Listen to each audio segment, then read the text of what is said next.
Welcome back to When Harry Met Board Games, where we feed our people with relatable content and our victory condition is your satisfaction. I'm Harry, and don't forget to subscribe to our channel and click on that bell notification. That way, when we're doing our thing on this channel, YouTube will let you know. And today, we have another top 10 list, the first top 10 list of the year 2021, and it is my top 10 games that I will learn in 2021. And very important for you to know is that these are not new games. That list will be for next week, my top 10 anticipated games that will be released in 2021. These are all older titles, some not so old, some already in the realm of the classic board games, and I am looking forward to learning them, and I'm planning to learning them this calendar year, and I own 9 out of those 10 already, so I'm pretty much guaranteed that I will learn them. So without any further ado, let's get straight to the top 10. My number 10 game that I plan to learn in 2021 is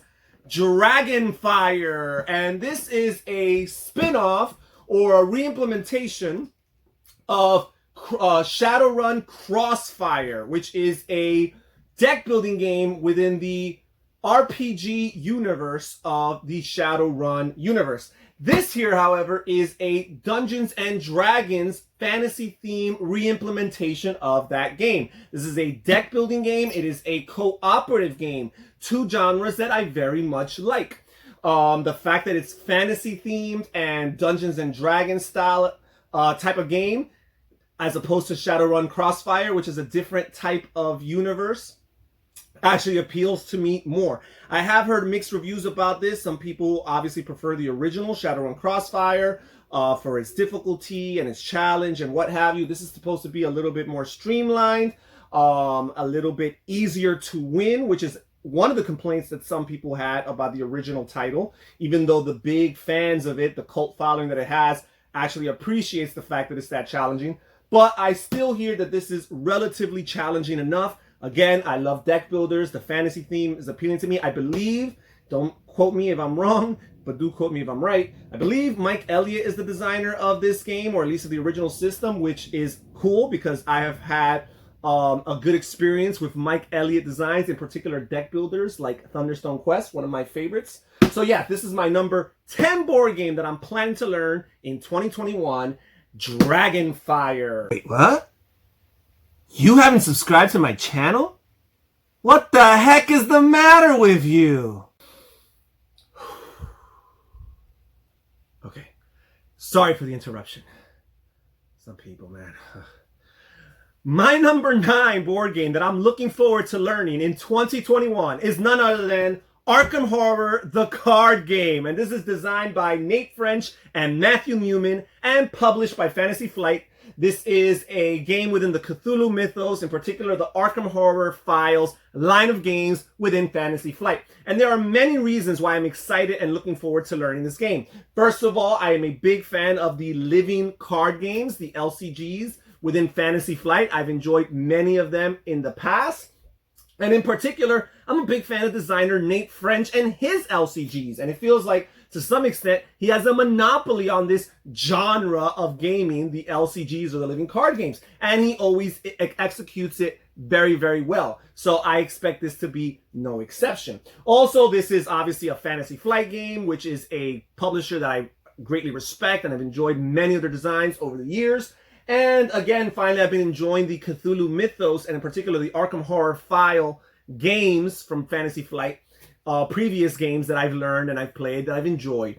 I also hear this game is very immersive from a storyline perspective. It keeps the player wanting to come back more and repeat the play. It draws them into the universe. It draws them into the experience from what I've heard and from what I've read. And it's a very highly ranked game on BGG, on BoardGameGeek.com. I'm pretty sure it's the highest ranked LCG, and I believe it's somewhere in the top 40, maybe even top 30 as far as the rankings are concerned. So all of that is more than enough reason for this to be my number 9 board game that I'm looking forward to learning in 2021, Arkham Horror, the card game. Now we move on to my number 8 game that I'm hoping to learn in 2021, and that is Yamatai, designed by Bruno Cathala and Mark Pakian. This game, one of the reasons why, the main reason why, is Bruno Cathala, and Days of Wonder, right? But also, from what I've heard, this is a spiritual sequel, a successor to Five Tribes, one of my absolutely favorite games of all time. Now, it does not have the Mancala mechanism, and mechanically speaking, there's a lot of deviations from that design. But again, I've heard that it's in the spirit, in the vein of that type of game. So I'm very much looking forward to it. It looks like it's a beautifully designed game, a beautifully published game as well, produced game from Days of Wonder. What else can you expect from Days of Wonder? So again, all of these reasons really bring me to the place where I really want to play this game. Also, from a thematic perspective, the idea of this Japanese theme kind of thing really intrigues me and has me very excited. And I think that my wife Lily in particular will really enjoy this from a thematic and aesthetic perspective. My number 8 board game that I'm hoping to learn in 2021, Yamatai. Now we move on to my number 7. And my number 7 game that I'm hoping to learn in 2021 is Twilight Struggle, designed by Ananda Gupta, I hope I'm saying that right, and Jason Matthews, and published by GMT Games. And first of all, I love history.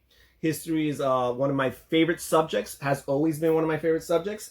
And also, I like Jason Matthews and his historical game designs. He's worked on other games that I've played, like Sola Fide, 1960, The Making of the President. And I've enjoyed those games immensely. Now, on top of all this game here is still, till this day, ranked in the top 10 on BoardGameGeek.com, despite the fact that so many other amazing games have been designed since. This was published first in 2005. We're talking about 16 years, and it's still doing very well as far as those rankings are concerned. So I'm really excited about it. It's some type of area majority. You're using cards, playing cards that activate different abilities and what have you. And again, just a lot of historical aspects. This game in particular focuses on the Cold War, right?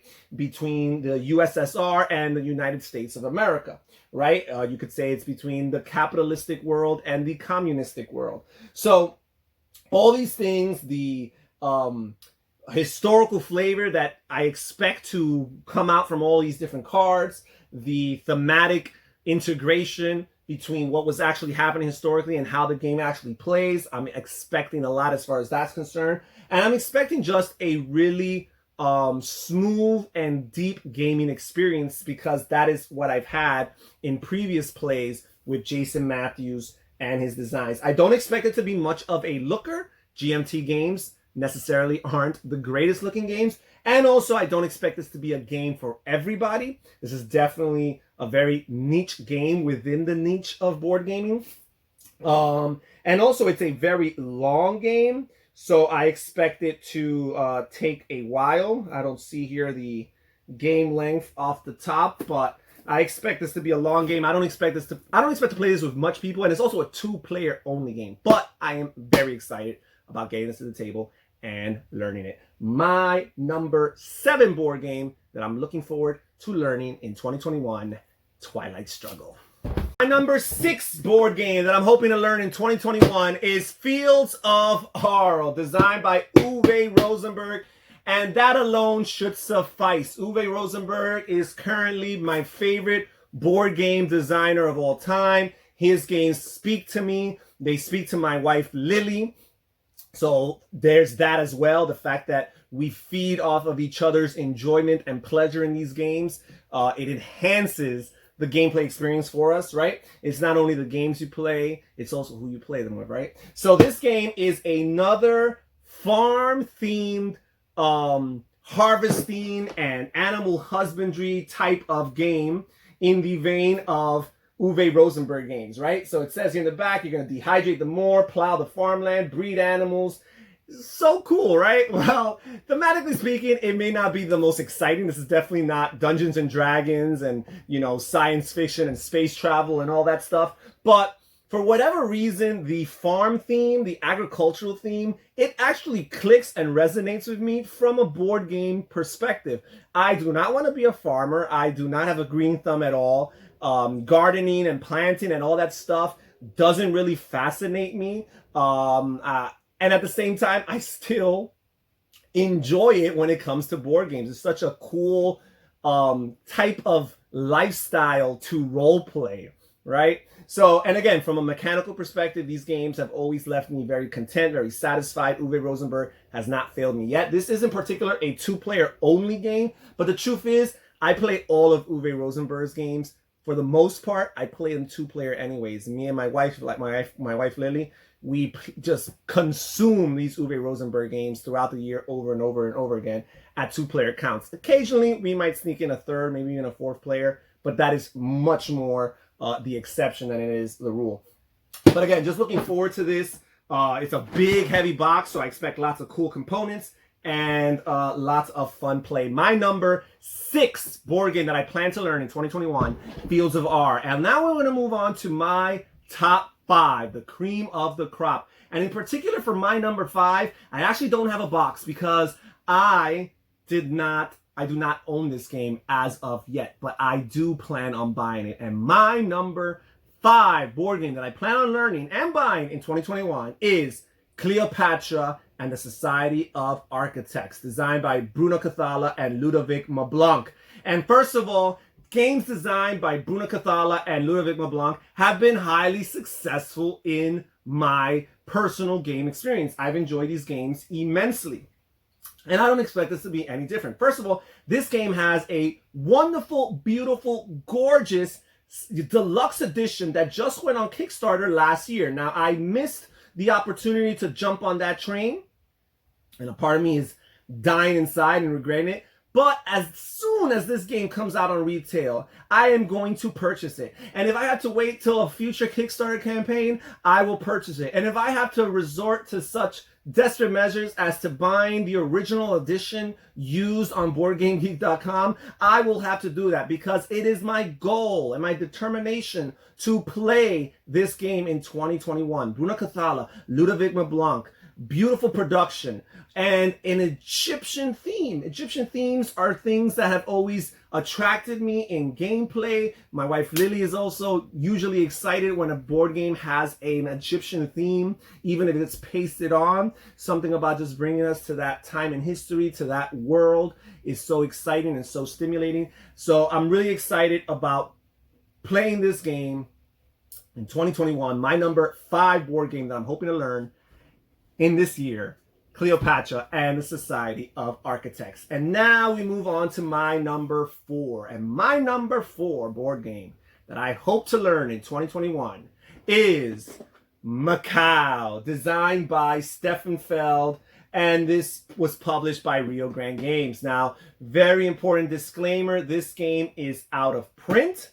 I bought this used on BoardGameGeek.com, and maybe like 2 or 3 months after I bought this, it was announced on BoardGameGeek.com that Queen Games will be reprinting a new line of Stefan Feld games, a city line of games based on different cities. And the first 2 games announced were Hamburg and Amsterdam, which are reprints and rebrandings of the original titles Bruges and Macao, which I own both and bought both of them used.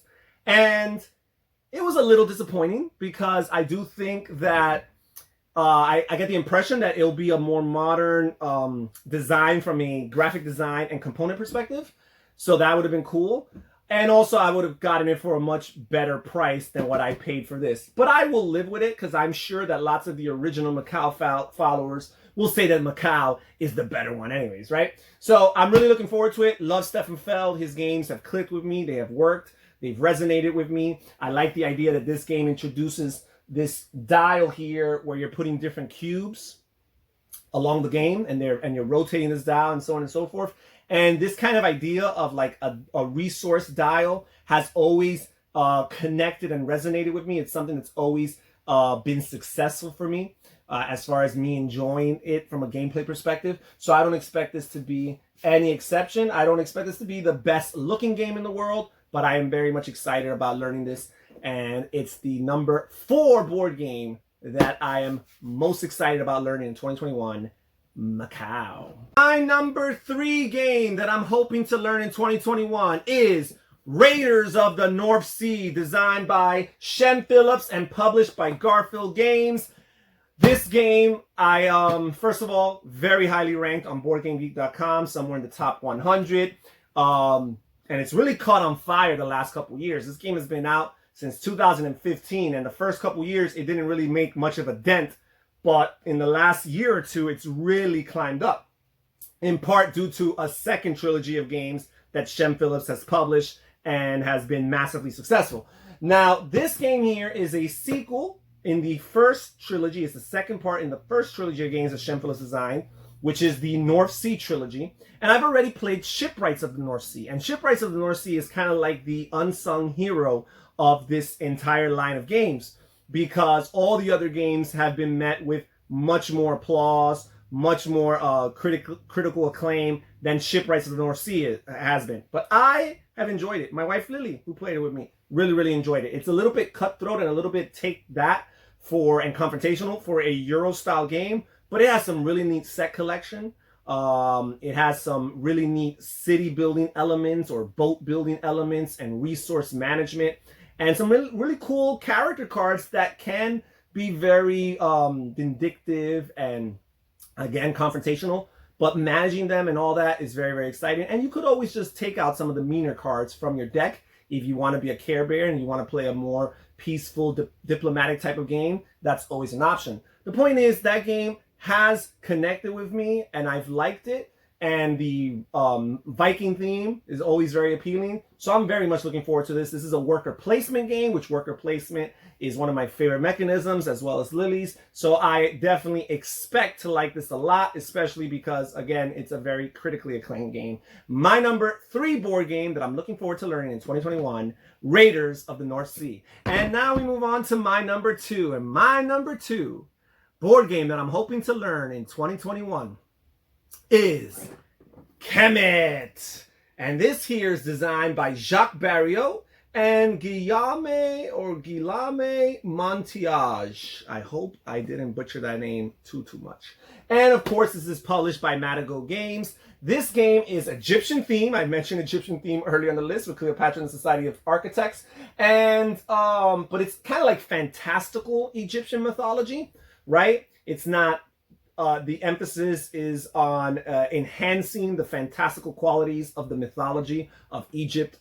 But this game in particular is a spiritual sequel to a game that I very much love, which is Kyklades. I adore Kyklades, and that's with the Greek mythology. This here is with the Egyptian mythology. So I'm really excited about playing this game. There's some area control, area majority. There is some conflict. There's the management of different resources, and in particular, the different characters or monsters. This game here has 67 figures according to the back of the box here. So there's a lot of plastic, a lot of nice miniatures. And there's even an expansion, the C3K expansion, that allows you to bring over the miniatures or the monsters and creatures from Kyklades and play them to Kemet and vice versa. So that is something that very much intrigues me. But again, this game is really highly ranked on Board Game Geek.